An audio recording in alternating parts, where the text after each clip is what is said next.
안녕하세요. 최인원입니다. EFT와 화건으로 건강하고 행복하고 성공한 삶을 사십시오. 오늘 방송을 시작하겠습니다. 오늘 할 내용은요, 질주하는 세상에서 내 속도대로 살게 해주는 EFT인데요. 여기에 대해서 간단한 얘기도 하고 EFT도 해보는 시간을 가지려고 합니다. 흔히 많이 듣는 얘기 중에 삶은 속도보다 방향이다, 이런 얘기가 있는데 많이 들어보셨을 겁니다. 근데 이렇게 사는 게 쉬운 게 아니죠. 그래서 이렇게 살 수 있게 해주는 EFT를 준비해 왔는데, EFT 하기 전에 이것과 관련된 이야기 하나 하고 시작할까 합니다. 이 이야기는 제가 말씀드리고자 하는 주제와 상당히 관련성이 큰 건데요. 들어본 사람들도 있을 겁니다. 티모시 페리스라는 사람이 쓴 The 4-Hour Workweek라는 책이 있습니다. The 4-Hour Workweek. 4시간 일하기 주, 그런 뜻인데, 적게 일하고 삶의 질을 높이자, 그런 주제의 책인데, 거기에 나오는 내용입니다. 근데 이 이야기가 원저작자가 따로 있던데, 그걸 티모시 페리스가 각색한 것 같은데, 그 책에 나오는 내용을 잠시 읽어드리겠습니다. 어떤 사학가가 너무 과로를 해가지고, 몸이 아파가지고, 의사의 권고에 따라서 멕시코 시골 어촌마을로 휴가를 갑니다. 상쾌한 기분으로 산책하다가 바닷가에서 막 참치를 잡아온 어부를 만나게 됩니다. 미국이 사학가가 묻죠. 이것들 잡는데 얼마나 시간이 걸리나요? 얼마 걸리지 않았어요. 라고 말합니다. 어부가. 또 사학가가 묻습니다. 물고기 더 잡으려고 바다로 또 나가실 건가요? 어부가 아니요. 우리 식구와 친구들이 먹기엔 충분해요. 라고 말했습니다. 사학가가 그럼 쉬는 시간에 뭐 하세요? 라고 물으니까 어부가 미국인을 쳐다보면서 웃습니다. 나는 늦게까지 자고 고기도 좀 잡고 우리 아이들과 조금 놀기도 하다가 아내와 낮잠도 자고 동네 산책도 다니고 매일 저녁 친구들과 기타도 치면서 술도 한 잔씩 마십니다. 이렇게 대답을 합니다. 그러니까 미국 사학가가 아주 우쭐한 태도로 조언을 합니다. 내가 하버드 MBA 출신인데 당신한테 조언을 하나 할게요. 당신은 더 큰 배에서 쉬는 시간 없이 앞으로 더 많은 시간 동안 고기를 잡으세요. 그러면 큰 집과 어선 몇 척을 살 수 있게 될 것이고 결국에 선단의 선주가 될 겁니다. 이쯤 되면 중개인한테 물건을 팔지 말고 직접 소비자한테 물고기를 팔다가 마지막에는 수산품 가공 공장을 열고 당신은 물건을 만들고 납품하는 것을 관리하게 될 겁니다. 이쯤 되면 이 작은 멕시코 해변 마을을 벗어나서 미국 LA나 아니면 마지막에는 뉴욕에서 더 큰 사업을 하면서 더 많은 돈을 벌게 될 겁니다. 이렇게 얘기를 합니다. 듣고 있던 멕시코 어부가 묻습니다. 그러면 이렇게 되려면 얼마나 걸릴까요? 미국인이 15년에서 20년? 많으면 25년 정도요? 이렇게 대답합니다. 어부가 다시 묻습니다. 선생님 그렇게 되고 나면 또 뭐 하나요? 미국인이 웃으면서 말합니다. 참 좋은 상상인데요. 당신은 회사를 상장시키고 그 회사의 주식을 공매해서 아주 큰 부자가 되는 거예요. 백만장자가 되는 겁니다. 어부가 묻습니다. 백만장자가 되고 나면 또 뭐 하나요, 선생님? 사학가가 얘기합니다. 당신은 은퇴해서 시골 해변 마을에서 늦게까지 자고 고기도 좀 잡고 아이들과 조금 놀기도 하다가 아내와 낮잠도 자고 동네 산책도 다니고 매일 저녁 친구들과 기타도 치고 술도 한 잔씩 마시면 됩니다. 어부가 내가 지금 그렇게 살고 있는데요. 이렇게 대답을 하는 거죠. 이 이야기에 많은 게 함축되어 있는데 제가 말씀드리고 싶은 거는 맹목적으로 속도에 쫓겨서 사는 삶은 좋은 삶이 아니다. 그건 사람을 병들게 한다. 이 얘기를 제가 하고 싶고요. 그것 때문에 우울증 걸리고 불안증 생기고 암 걸리고 번아웃 생기고 이런 사람들이 너무 많거든요. 내 삶의 속도에 맞게 살지 못하면 다들 아프고 병 걸립니다. 그것과 관련되는 재미난 이야기가 있어서 먼저 하나 해드렸고요. 내 속도대로 살려면 뭐가 중요하냐? 제가 생각해 보니까 크게 두 가지가 중요합니다. 하나는 내 삶의 속도, 내 삶의 페이스를 찾아야 됩니다. 두 번째는 내 삶의 방식을 찾아야 됩니다. 다들 자신에게 맞는 속도와 방식이 있거든요. 삶의 속도와 방식.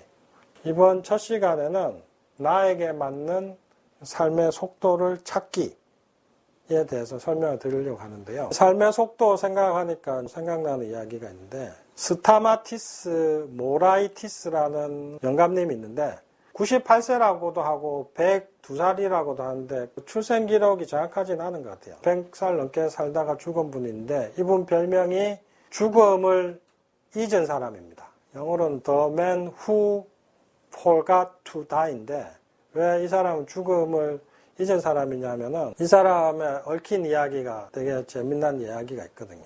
그리스 출신 이민자로 미국에 갔는데 거기서 1970년대에 폐암에 걸렸어요. 미국 이민 1세대니까 고생도 많이 했겠죠. 2차 대전에 참전도 한 것 같고 고생 실컷 하다가 그때 60대였다고 합니다. 정확한 연도는 1976년도인데 1976년도에 60대의 나이에 폐암 진단을 받았는데 그것도 말기 폐암이었습니다. 당신은 6개월에서 9개월밖에 못 산다. 이런 얘기를 들은 거죠. 그래서 이 말을 듣고 나서 모라티스가 생각을 쭉 합니다. 의사들은 당연히 항암 치료도 하고 수술도 할 수 있으면 하고 그렇게 얘기를 했죠.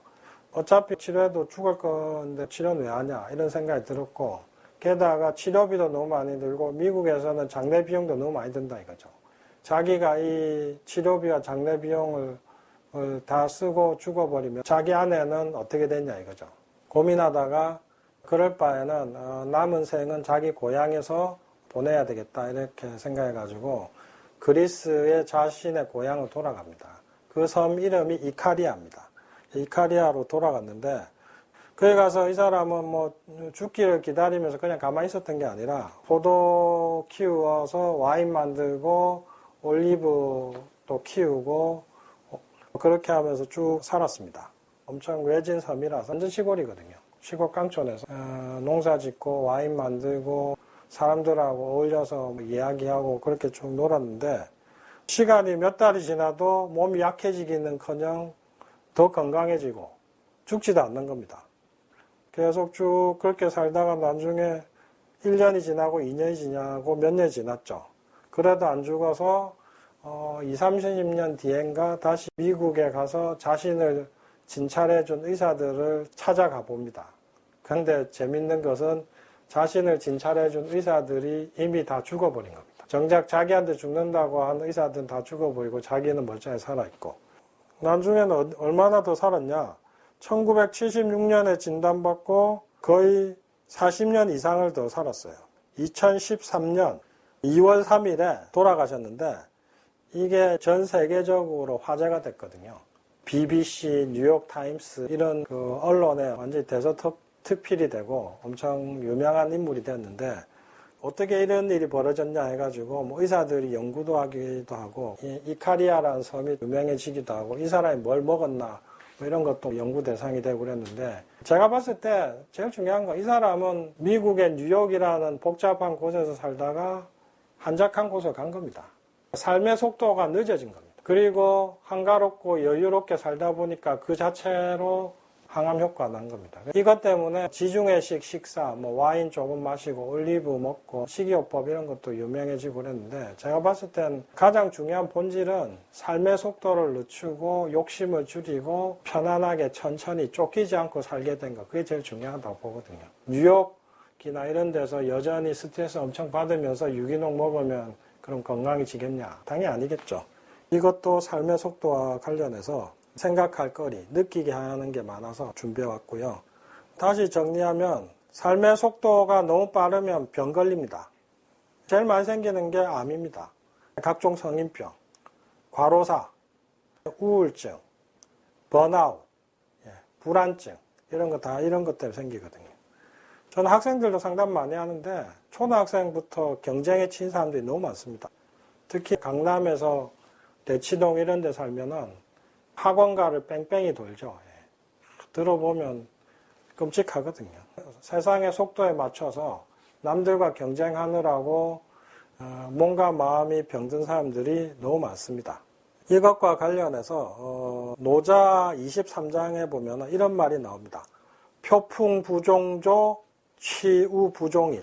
제가 좋아해서 많이 외웠던 구절인데, 표풍은 큰 바람이거든요. 태풍 같은 바람.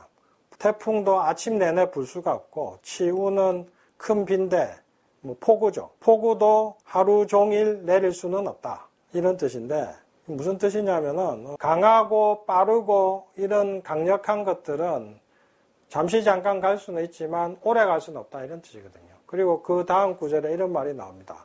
천지상 불능구 이황어인호. 하늘과 땅, 그러니까 자연이죠. 자연도 이런 것들은 오래 할 수가 없는데 하물며 사람이 어떻게 그럴 수가 있겠는가. 결국 너무 빠르고 너무 세고 너무 강한 것은 순간은 갈 수 있지만 꾸준히 지속할 수는 없다. 이런 거거든요. 자신의 삶의 속도를 찾아서 거기에 맞게 가지 않으면 결국 오래 갈 수가 없습니다. 그리고 병듭니다. 아파서 병 걸려서 또 오래 못 가게 되겠죠. 이것과 관련된 얘기를 해드리고 싶고요. 오늘은 여기까지 하고 다음 시간에 또 관련되는 내용을 하도록 하겠습니다. 시청해 주셔서 대단히 감사합니다. 안녕히 계십시오.